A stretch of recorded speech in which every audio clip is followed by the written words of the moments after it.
Hi, my name is Jennifer, and I'll be your instructor for Introduction to Watercolor, ART-212. So I posted your supply list online, and I wanted to go ahead and go over it with you so that you can visually see what some of the items look like. So the first thing we're going to start off with is paper. So this is what I do not want you to buy. Try to avoid this yellow pad. If you use it, it's frustrating. It absorbs the water really quickly and it makes it hard to blend. So be really careful and try to avoid this if you can. The paper that I really like is Arches, but it's extremely expensive. So for beginners, if you can find a pad like this, this is B paper, Aqua B. It's super deluxe. I really love this pad, but really any paper you can find, any pad of paper that you can find that is, 90 pounds and higher, and it'll tell you on each pad what the weight of the pad is or the paper is. And in this case, this one's 93 pounds. There's a lot of really good ones out there. So whatever you want to try, just make sure it's not too rough. If the paper is super rough, you'll get a lot of texture and it might make it hard to control or get what you want. So get something that's kind of smooth, and again, it can only be like at least 90 pounds. Don't go lighter than 90 pounds, and it will say that on the front of the pad. 140 is great. So if you have a way that you can get 140, it's really good. But again, Arches is real expensive, so you might want to avoid it. When I'm working on a commission or something, I use Arches. So again, try to find, the super deluxe if you can. There's another one by Pentalic that's Nature Sketch. It's really good too. Any of the Pentalic or B papers I really like, and they're inexpensive. That's the great thing about them. So also, let's talk about paint next. Paint is the big one. I don't want you to skimp on your paint. I definitely do not want you to buy anything that is student grade paint. This is Academy Grumbacher. Do not buy this. Don't buy the Winton by Winsor Newton also. And basically what it is that these paints have a lot of filler in them. And what happens is when you mix a bunch of these paints together, the student grade paints together, they gray down and they don't hold their color. So you will be frustrated if you try to use something that is student grade. So for this course, I am asking you to buy artist grade paint. I would like you to at least buy 3 artist grade tubes. A tube of yellow, a tube of red, and a tube of blue. It's totally up to you what color red you choose. There are, of course, like alizarin crimson. It's a little darker. There are brighter reds like vermilion. So it just depends on what your personal color choice is, what you'd like to try to work with.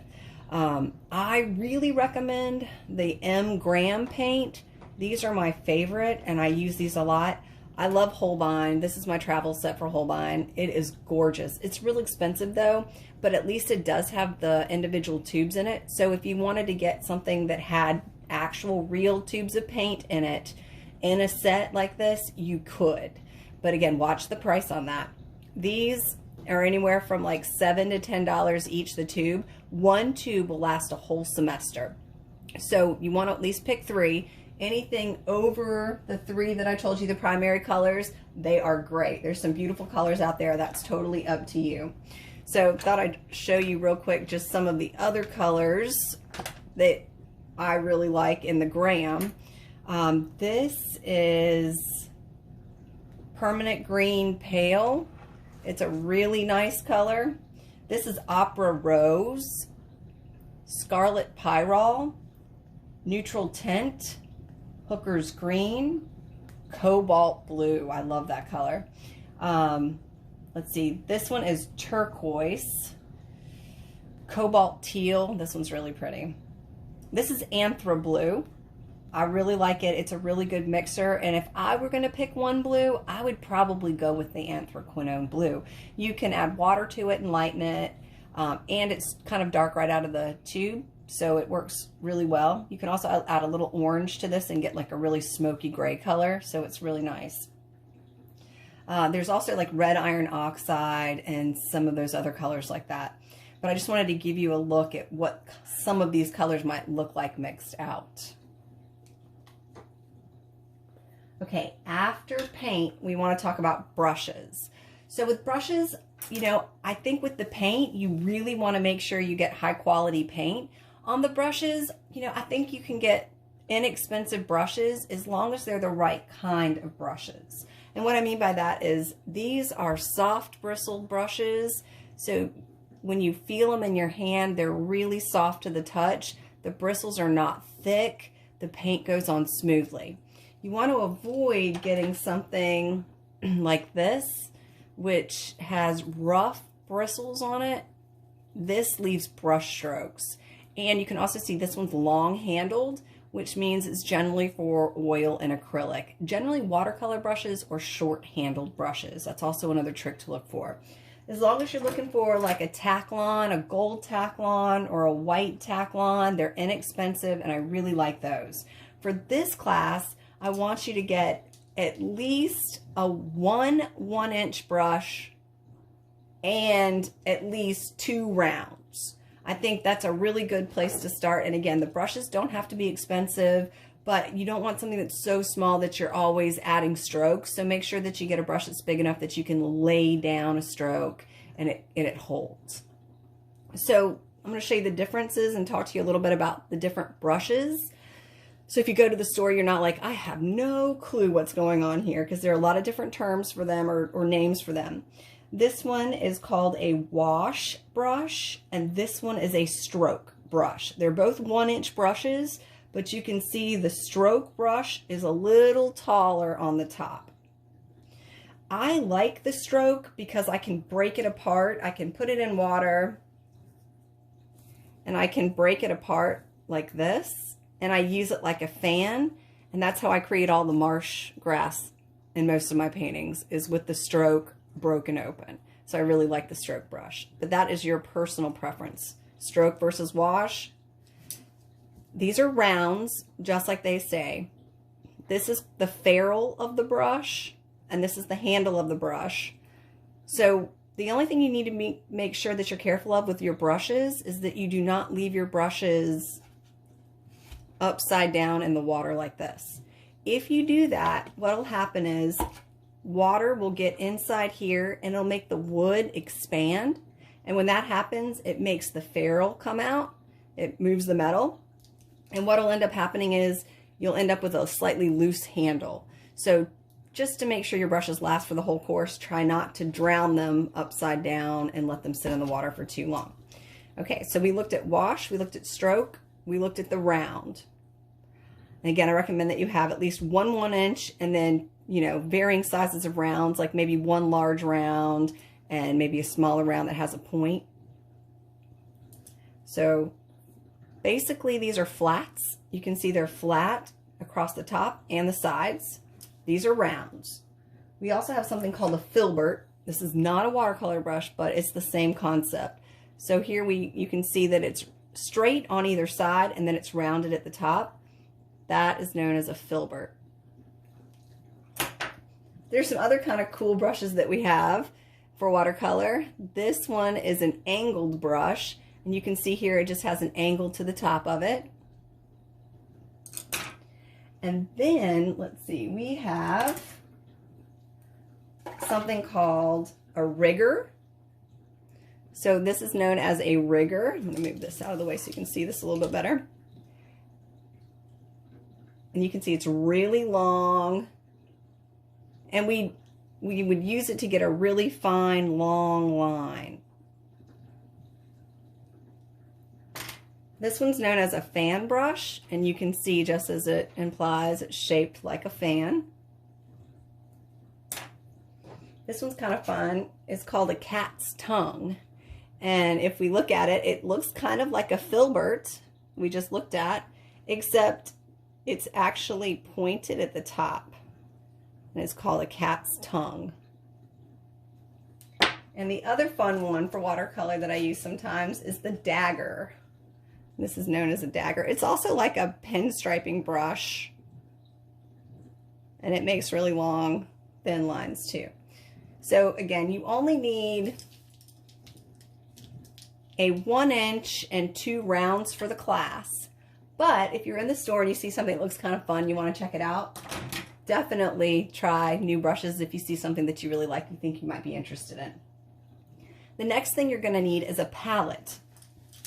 Now, if you end up getting a travel set, it'll have a little tiny palette in there, but you want something a little bit bigger than this. You can get folding palettes that have like 12 wells in them, and they look like this, but they close. The most important thing is that you have a palette that is airtight. You want to be able to close your palette. This is the palette I recommend. It's the Masterson Aqua Pro palette. It actually has a lid that goes on it too. This is my palette. I just finished a commission, so it's got the color still on it. I don't clean my palette unless I'm starting something new and I want to clean out a new area. I actually reuse all the paint. If I have like this color, I might use it for the next painting that I'm working on. The good thing about this palette is, again, it does have a lid, but it has nice big wells and it has all this area to mix in. The more area you have to mix, I think really the easier it is for you to have space to get the colors that you want. If you're limited on how much room you have on a palette, sometimes it's hard to get larger piles of paint mixed up so that you can work with those larger piles of paint. So again, it's your choice. I recommend this one. This is the Masterson Aqua Pro palette, but again, a small folding palette will work just fine. You also need a sketching pencil. That's just a regular number 2 pencil. You don't have to go out and buy anything fancy. Any kind of number 2 pencil that you have works fine with that. An eraser. I would recommend getting a kneaded eraser. White erasers are definitely fine too. And this is the kneaded eraser. It kind of, it's like, it has kaolin in it, or clay. So you can kind of take it apart, put it back together. You can form it into any shape, and it's gray.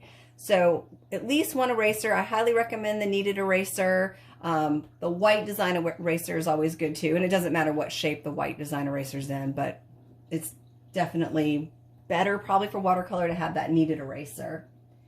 Metal pencil sharpener, again, you can have any kind of pencil sharpener that you'd like. You do need a sketchbook for this course, separate from the paper that you're going to paint on. So just pick up some small sketchbook, at least 5.5 by 8.5, and you're going to be sketching in there. You also want to make sure that you have a hair dryer. I think it's just faster to dry your paintings. Most of you already have that. You definitely want to make sure that you have paper towels around and handy. Masking fluid just will save the whites on a painting for you. That is not something that I definitely think that you need to have. But masking tape is definitely something that you're going to want to have with watercolor. There are 2 different kinds. Both of these are artist tapes though. This one is artist masking tape, and you can see it's like that beige color. And then this one is the artist painter's tape. I prefer the beige over the blue. The blue distorts your colors. If you imagine if you were working on a painting and you had this blue all the way around it with your painting taped down, it does affect your color choices because you have this blue around it. I would totally try to get this one. It's not the same as regular masking, but if you do get regular masking tape and you want to use it for watercolor, what you can do is you can just rip off a piece of tape and like knock it off, or put the tape on your pants and get a little lint on it so it's not quite so sticky, and then you can use that too. You just want to make sure that the tape you're going to put down is not so sticky that it rips your paper when you remove it. The other thing you're going to want to try to find is a backer board. So with watercolor, what you want to do is you're going to want to take a piece of paper, and you're going to want to take your piece of paper and mount it down with tape to a backer board.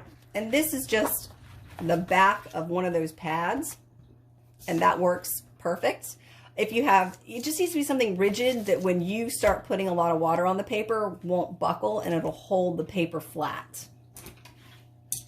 So the other thing you're going to need eventually is a ruler, but it's not that big of a deal. We won't need it right away. A ruler is ripping paper, drawing any kind of straight lines that you might want to for your pieces. So again, it's not necessary, but again, if you have one already, you might want to go ahead and put it with your watercolor stuff.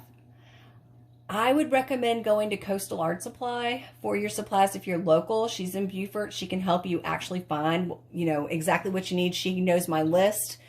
She's very helpful. If you're going to go to Savannah, you could go to Dick Blick or Utrecht. Michael's has some of it, but not all of it. So be careful. Also, you can go online. The big online stores will definitely have anything that you might need.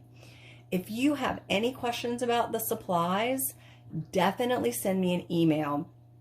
What I want you to do this week, your first assignment, is to try to acquire the supplies that I put in the supply and assignment sheet for you. And then what I want you to do is send me a picture of all the supplies that you were able to find. Don't open anything or take it out of the packaging or use it until I approve your supplies, just in case you accidentally brought something that we need to return and switch it out. Again, if you have any questions this week, definitely send me an email. Have a great day.